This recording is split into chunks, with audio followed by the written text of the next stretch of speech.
Tapi sekarang tanpa hukum Taurat, kebenaran Allah telah dinyatakan, seperti yang disaksikan dalam kitab Taurat dan kitab-kitab para nabi. Ayat 22, yaitu kebenaran Allah, ya.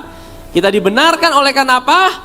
Iman dalam Yesus Kristus bagi semua orang yang percaya. Jadi bukan hanya untuk orang Israel saja. Bagi semua orang yang percaya, saudara dijadikan orang benar oleh karena engkau mempercayai Yesus dan karyanya 2000 tahun yang lalu. Titik, itu saja. Kalau Tuhan kasih standar hukum Taurat sudah dibenarkan, tidak ada seorang pun yang bisa benar. Bayangkan satu aturan saja dilanggar, apalagi 613 aturan. Justru karena Tuhan tahu manusia tidak mampu, makanya Tuhan kasih namanya kasih karunia. Tapi seringkali manusia tidak tahu bahwa dia tidak mampu. Makanya Tuhan izinkan yang namanya proses dalam hidup ini. Karena kita seringkali tidak sadar bahwa kita tidak mampu. Tapi Tuhan tahu, Tuhan izinkan kita untuk melewati proses. Bukan karena Tuhan itu tidak peduli sama kita. Bukan karena Tuhan tidak tahu kita tidak mampu. Tuhan tahu kita tidak mampu, tapi kita tidak tahu bahwa kita tidak mampu. Demikian pula halnya waktu Tuhan kasih hukum Taurat 613 itu. Bukan berarti Tuhan tidak tahu orang Israel tidak mampu, tapi orang Israel tidak tahu bahwa mereka tidak mampu. Sehingga Tuhan bilang, kalau kalian mau coba, silakan coba.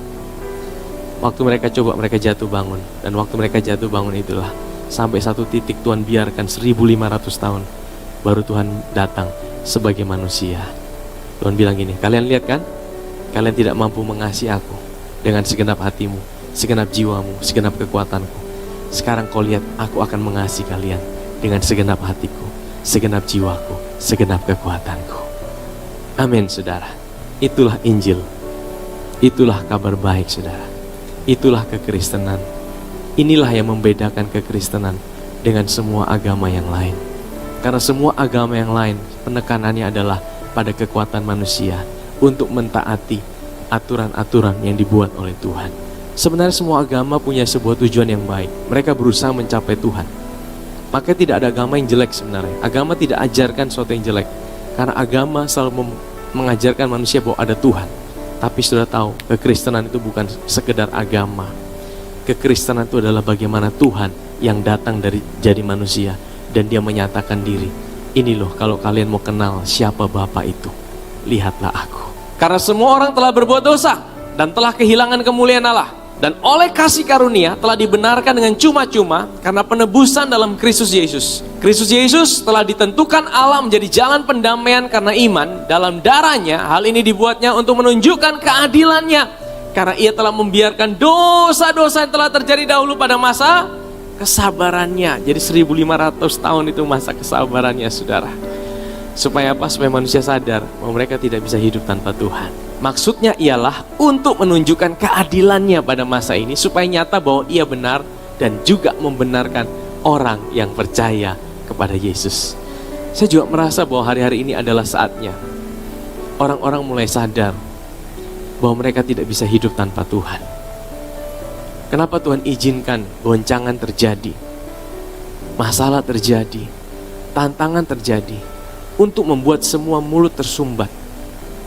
Semua orang yang pintar-pintar akhirnya tidak bisa menyombongkan diri. Akhirnya mereka harus akui bahwa di atas segala kepandaian mereka ada Tuhan. Amin, saudara. Pada akhirnya orang akan berkata, aku tidak mampu Tuhan, aku perlu Tuhan dalam hidup ini. Roma pasal 7. Apakah kamu tidak tahu, saudara-saudara, sebab aku bicara kepada mereka yang mengetahui hukum. Hukum berkuasa atas seorang selama orang itu hidup. Sebab seorang istri terikat oleh hukum pada suaminya selama suaminya itu hidup. Akan tapi apabila suaminya itu mati, bebaslah ia dari hukum yang mengikatnya kepada suaminya itu. Ini sering dipakai sebagai gambaran pernikahan, ya. Tapi Paulus sebenarnya tidak cerita tentang pernikahan sebenarnya.